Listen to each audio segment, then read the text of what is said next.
What's up, true believers? Welcome back to the podcast where we dive into the deep comic book classics that shape our favorite heroes. I'm your host, DJ, and this is DJ's Corner, Just My Opinion.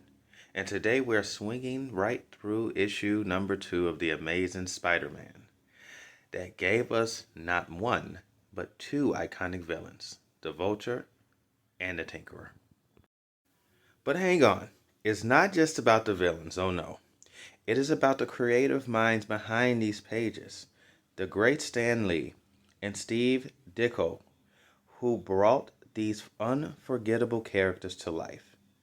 You ready to learn more about these legends and how they shaped Spider-Man's world? Well, let's go.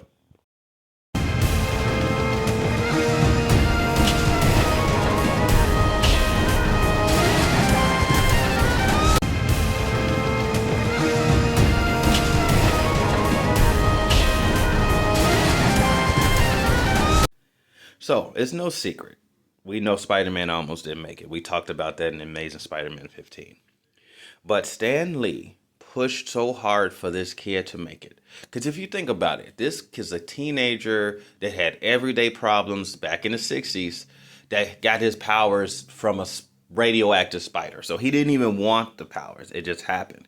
And you got to look around that time. You had the X-Men, you had the Fantastic Four, Cap, all these other super de-duper, almost God-level beings.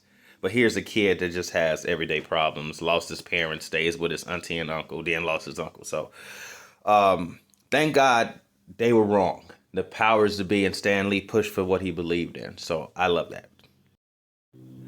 The Amazing Spider-Man issue 2 dropped in 1963, and right off the back, it introduced us to some wild new characters. Let's start with the Vulture. Stan Lee wanted a villain who was more than just muscle, a villain that could fly. And of course, Steve did a brilliant job with designing this bad guy.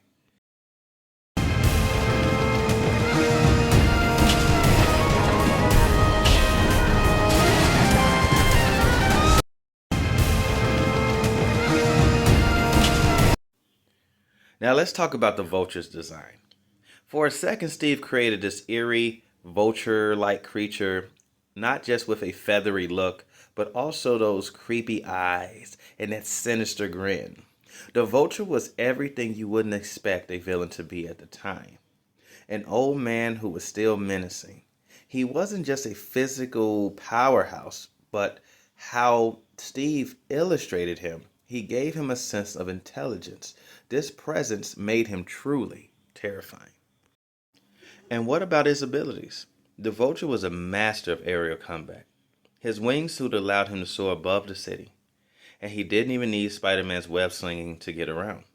He could fly, and that immediately made him a unique challenge for Spider-Man.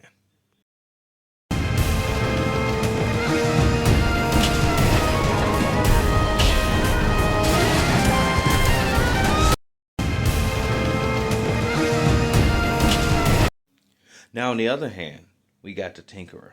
He is the exact opposite of the Vulture when it comes to fighting style. Where the Vulture is all about physicality, the Tinkerer is all about brains. He's a villain who challenged Spider-Man on a whole different level, on an intellectual one. The Tinkerer's abilities lie in his genius for building gadgets and machines.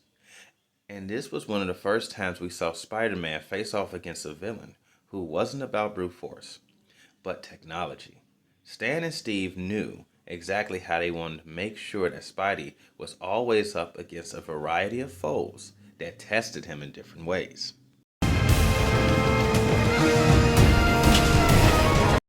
Now we have to take a moment to talk about these two legends of the game.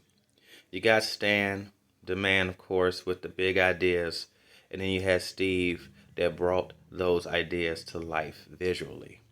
It wasn't always a smooth sailing between the two, but the collaboration that they created was magic.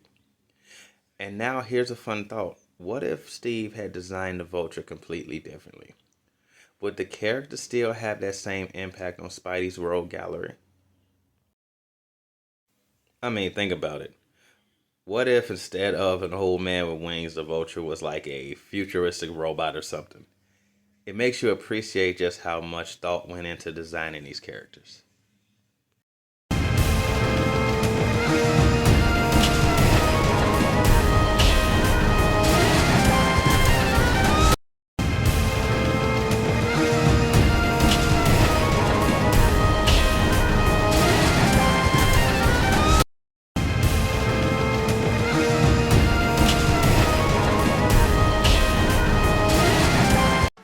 Alright, webheads, that's it for today's deep dive of the origins of Spider-Man issue number 2. We learned a lot about Steve and Stan and how they brought these villains to life. But trust me, that is just the start of it. Take care and peace. Next time, we're diving deep into the plot of this issue. How Spidey takes on both the Vulture and the Tinkerer and what makes the villains tick. Trust me, it's going to be a wild ride. So make sure you hit that subscribe button and ring the bell to stay updated on all things Spider-Man and beyond. And hey, drop a comment below. What do you think about the Vulture and the Tinkerer? Did they deserve to become such iconic foes? Let me know. Thanks for watching, true believers, and remember, with great power comes great responsibility.